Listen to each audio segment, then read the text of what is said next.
ఈ చేరికలు గీరికలు ఇవన్నీ కూడా పాపం అంటే బీజేపీ స్థాయిని తెలియజేస్తున్నాయి.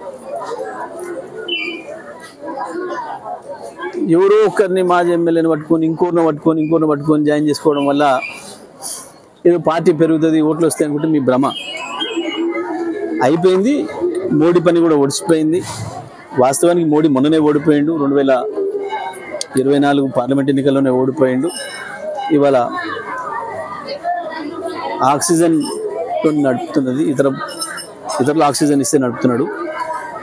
మళ్ళీ ఎలక్షన్ల వరకు, ఎందుకంటే ఈ దేశానికి ఒక పైసా పనిచేసింది లేదు కాబట్టి ప్రజలు అర్థం చేసుకున్నారు. ఎంతసేపు దేవుళ్ళ పేర్లు దయాల పేర్లు చెప్పి నడిపిస్తాం, భయపెట్టిస్తాం ప్రజల్ని అని అనుకుంటే ఇక సాధ్యం కాదు. ప్రజల ఆకలి ముందు, ప్రజలకు ఇచ్చిన హామీల ముందు మీ మోసం మాటలు ఏం నిలబడవు. ఈ చేరికలు గీరికలు ఇవన్నీ కూడా పాపం అంటే బీజేపీ స్థాయిని తెలియజేస్తున్నాయి. ఎవరో ఒకరిని మాజీ ఎమ్మెల్యేని పట్టుకొని ఇంకోరిని పట్టుకొని జాయిన్ చేసుకోవడం వల్ల ఏదో పార్టీ పెరుగుతుంది, ఓట్లు వస్తాయి అనుకుంటే మీ భ్రమ. అయిపోయింది. మోడీ పని కూడా ఒడిచిపోయింది.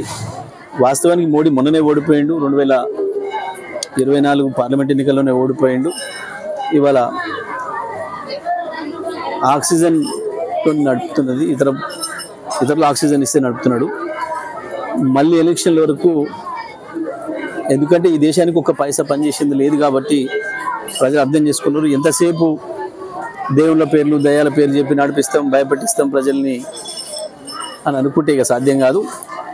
ప్రజల ఆకలి ముందు, ప్రజలకు ఇచ్చిన హామీల ముందు మీ మోసం మాటలు ఏం నిలబడవు.